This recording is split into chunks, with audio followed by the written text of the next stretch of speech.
Welcome to this video. So या market में खबरें फैली हुई हैं।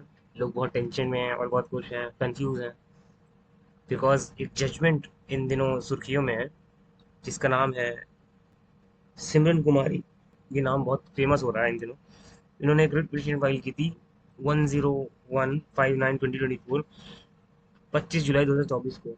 हुआ ये है, इसका बैकग्राउंड समझ लीजिए पहले। इसका बैकग्राउंड ये है कि कर्नाटका में ये इशू पहले रेज हो चुका है। कर्नाटका हाई कोर्ट की जजमेंट भी आ चुकी है इस पे कि जो जूनियर एडवोकेट्स हैं जो रूरल एरिया में रहते हैं उनको 15,000, और जो शहरों में रहते हैं, सिटी में रहते हैं, उनको 20,000।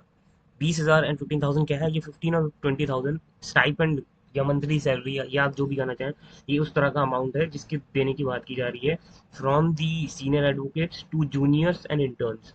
इसमें जूनियर एडवोकेट्स, एसोसिएट्स, इंटर्न्स सबको शामिल किया गया है।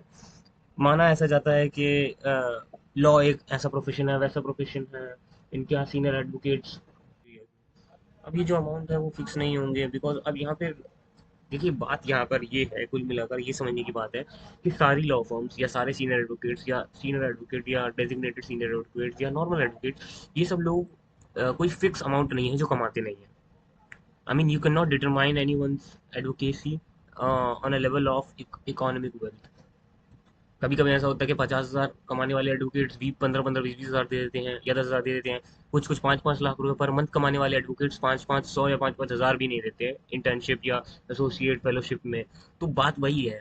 तो यही लिखा है इस पैराग्राफ में कि these amount will be subject to periodic review based on economic condition and feedback from the legal community. However, it is recognized that not all senior advocates or firms have same earning capacity or opportunities, and therefore these arrangements should be applied flexibly based on individual circumstances.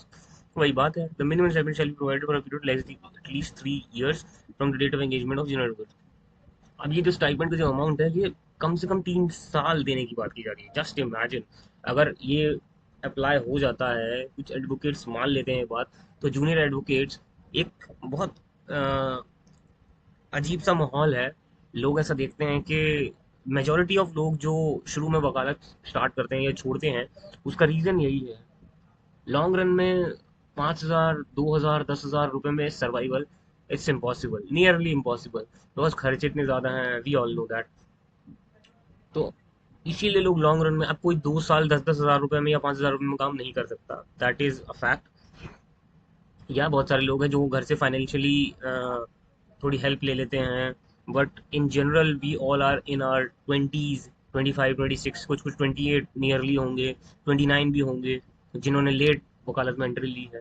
But बात वही है, क्या एक 28, 24, 26, 20, 22, 23 साल का एक लड़का या लड़की जो नया प्रोफेशन में आता है, एंड क्या ये लोग 5,000 रुपए या फ्री में, बिकॉज फ्री में काम करना क्यों आ जाता है यहाँ पर? उसका एक ही रीज़न है, बिकॉज जो फर्स्ट जनरेशन, सेकंड जनरेशन, या जिनकी जान पहचान कम है या जो नए शहर में आ जाते हैं, उनका काम करना इतना मुश्किल है। क्योंकि एक तो उनको कोई जानता नहीं है, फील्ड नहीं है, रिस्पॉन्स नहीं है, उनको कोई जानता नहीं है, they don't have any connection, no reference, तो उनको कोई काम देता नहीं है इजीली। अब जो काम देते हैं, या तो वो फ्री में बुलाते हैं या कम अमाउंट में बुलाते हैं। तो आइदर वो फ्री में काम करें या कम अमाउंट में काम करें, तो मेजोरिटी ऑफ लोग कम अमाउंट में काम करने लगते हैं। और जिनको कम अमाउंट का ऑप्शन भी नहीं मिलता, वो लोग फ्री में काम करने लगते हैं, 6 महीना, साल भर, 2 साल करते हैं। एट दी एंड 3 साल 4 साल तक लोग काम करते हैं, 1,000, 1,500, 2,000, 10,000, 15,000 तक हार्डली पहुंच पाते हैं। अदरवाइज वो लॉ फर्म में काम करें जहाँ 10,000, 20,000 मिल सकते हैं, that too a subject.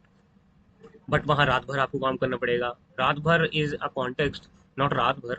So from 9 to 8 हो सकता है आपका ऑफिस आवर्स हो, एंड फिर 11 बजे तक आपको बैठना ही पड़े। 11:30 तक सीनियर बैठा है, तो आप 11 बजे कैसे घर आ सकते हो? So these are things. But obviously we have some context now. अब हम किसी बात को बोल सकते हैं, कोई चीज़ है हमारे पास जिसको हम शो कर सकते हैं, कभी बात अगर उठ जाए तो। वैसे तो सीनियर एडवोकेट्स को कोई कहेगा नहीं फॉलो करने के लिए, और ना ही वो शायद फॉलो करेंगे। बट हाँ, अब आपके पास कुछ जस्टिफाइड रीजन है जिसको आप दिखा सकते हो कि सर हाँ, ये ऐसी एक जजमेंट है, ऐसा एक ऑर्डर है, कर्नाटका में भी अप्लाई हो चुका है, ऑब्वियसली हमारे भी खर्चे हैं। ऑब्वियसली लॉ एक बहुत नोबल एंड बहुत रिस्पेक्टेड प्रोफेशन है, सबने बहुत मेहनत की है वहां तक पहुंचने के लिए। आप उनके प्रॉफिट में से एक हिस्सा मांग रहे हो। बट अगर इसको एक नॉर्मल एम्प्लॉय और एम्प्लॉयर के रिलेशनशिप से देखा जाए, तो ये बहुत ज़्यादा वायलेशन है बेसिक ह्यूमन राइट्स का ही। सो या ये पूरा जो बीसीआई का ऑर्डर है, ये इसी तरह का है। कि जो स्टाइपेंड है वो देना चाहिए इन्हें।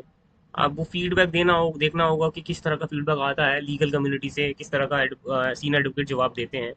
बाकी जजमेंट में कुछ खास नहीं है, वो मैं आपको चेक कहेंगे तो मैं उसको दोबारा एक्सप्लेन कर दूंगा एक बड़ी वीडियो में। Thank you.